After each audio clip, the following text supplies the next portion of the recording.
tuan guru itu asal katanya ke tuan dan guru. Gitu. Ya. Tuan dan guru. Tuan itu siapa, guru itu siapa. Ya, bisa kita definisikan itu secara leksikal, satu kata-kata gitu. Bisa juga tuan guru itu selain dia dari terah atau dari keilmuan, dia juga lahir dari iklan politik. Ya sampai gara-gara baliho dia disebut tuan guru gitu. Pertama saya nyoba menulis politik tuan guru dan politik media saat itu. Ya, memang ada kisah, ada latar belakangnya juga gitu. Karena kita lihat antara politik dengan politikus dengan dai itu terpisah. Kalau artikel kan yang tadi tuan guru, politik tuan guru versus politik media. Kemudian ada lagi niaga dan islamisasi di Lombok. Ya, kapan tuan guru itu mulai berdakwah? Dan sejak kapan tuan guru disebut tuan guru? Iya. Dan siapa yang pertama kali menyemati istilah tuan guru? Nah, ujungnya adalah saya teliti tentang apa tadi? Politik tuan guru dan politik media. Terus selanjutnya adalah Islam dan bom modernitas. Itu tapi artikel kecil itu ya, tidak jurnal. Artikel aja. Ya, itu juga bicara tentang bagaimana dekarismatisasi tuan guru ketika masuk Islam. Berarti sebagian Islam besar baru. pembahasannya tentang tuan guru gitu. Iya, tapi masih tetap objeknya ada kaitan dengan tuan guru.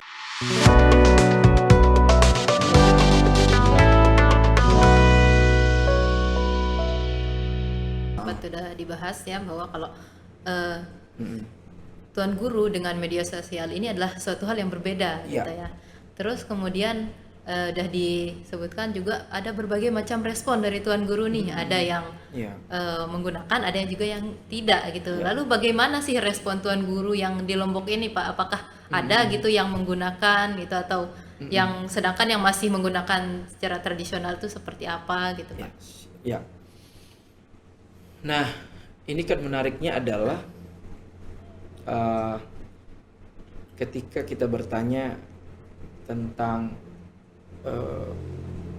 Al-Mukarram menggunakan media sosial apa tidak gitu. Sebelum itu kan saya melakukan dulu ya, maksudnya observasi etnografis. Saya observasi akun-akun. Beliau kan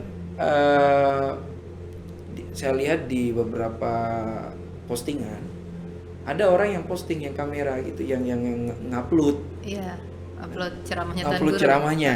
Nah, beliau ini sadar tidak gitu, atau memang terorganisir tidak, atau intensitasnya atau apa istilahnya itu? Intention kalau istilah teori uses and gratification itu, beliau itu sadar tidak dengan Dirinya direkam ikut dan masuk di dalam dunia media sosial yang bebas, cepat aksesnya ya. Kemudian selain bebas, cepat dan semua orang bisa melihat itu. Ya dunia publik gitu, dunia maya. Sementara tuan guru punya privasi. iya. Punya privatisasi. Ya, beliau punya dunia privat.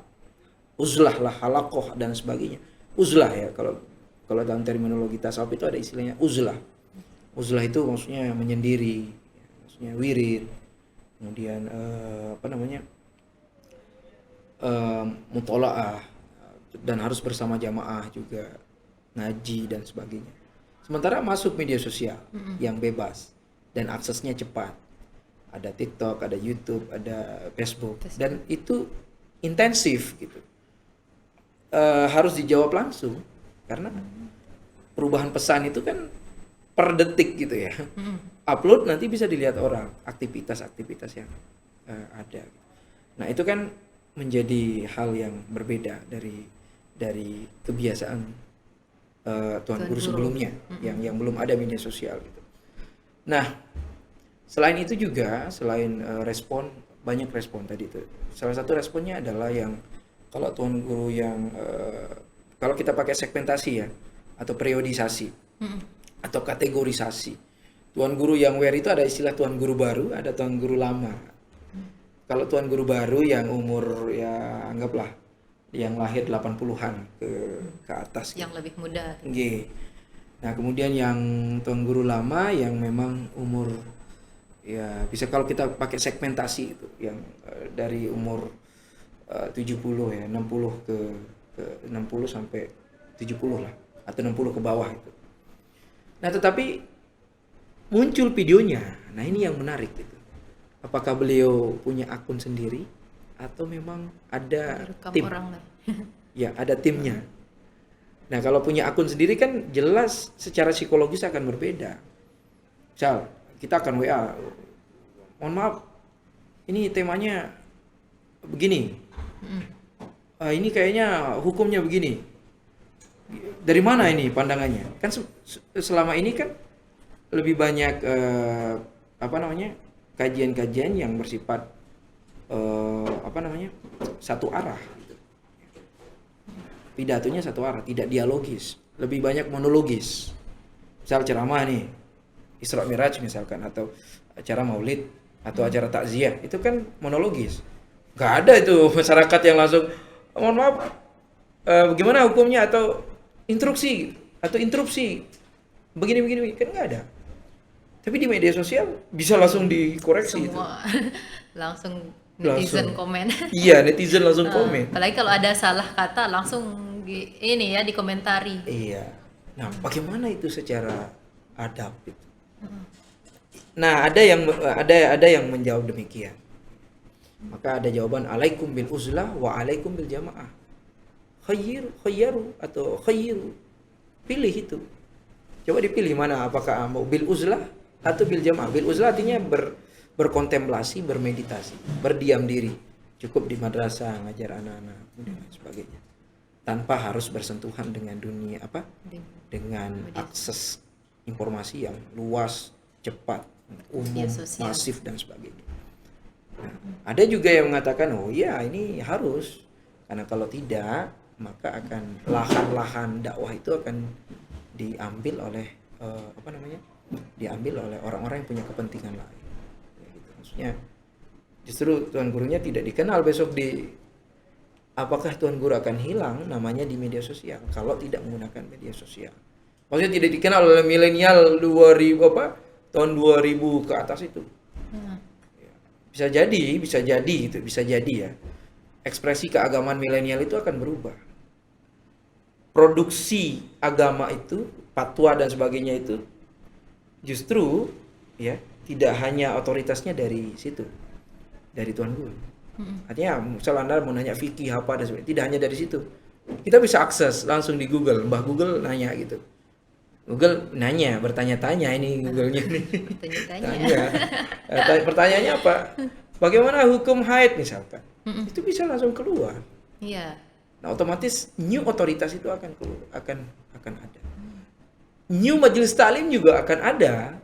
Apa majelis taklim terbaru? Ya udah orang pemuda-pemuda justru sekarang maksudnya lebih banyak di majelis YouTubia. Bukan majelis taklim Aisyah, justru majelis taklim YouTubia atau majelis taklim Insaniyah misalkan. Majelis taklim YouTubia, majelis taklim Facebookia, majelis taklim Instagramia, majelis taklim TikTokia, Mobile Legends-nia, PUBG, itu lebih banyak nongkrongnya di situ gitu. Daripada berarti ada potongan sejarah nanti di situ yang akan terjadi. Bisa jadi Tuan Guru di depan kita tidak dikenal oleh milenial. Mereka dapat kalau istilah Puko itu kan ada the power of knowledge. Jadi relasi pengetahuannya dari mana? Relasi keagamaan mereka itu dari mana? Oh ternyata bukan dari Tuan Guru ya, Ustadz Anan Ataki yang lebih dikenal. Iya. Bukan Tuan Karena Guru. yang paling sering di media sosial itu ya Ustadz Anan Ataki. Iya, gitu. bisa dilihat di kamar tidur, sambil tidur, sambil kerja. Tapi kalau di majelis taklim kan kita harus hadir harus ikut duduk, mendengarkan. Harus talaki, harus bermuajahah, bi barakati haza wa haza dan seterusnya. Di era media sosial, serba media sosial ini, Pak, apa sih hambatan Tuan Guru itu misal ketika ia ingin menyampaikan dakwah? Hambatannya adalah selain pertama ya harus fair terhadap bahasa milenial itu, bahasa media sosial, dan harus terima keniscayaan itu. Kita harus terima ada budaya baru. Ya, Maksudnya kan alimun nas fi zamanihim. Ajarkan manusia itu sesuai dengan zaman mereka gitu. Maksudnya dulu nggak ada motor, dulu pakai onta orang berdakwah kan. Iya. Ya sekarang harus kita pakai motor. Harus belajar pakai motor. Pakai motor ya. Jangan pakai onta, nanti ditangkap polisi kita. Dan maksudnya adalah rijalu mislu dahrika. Iya.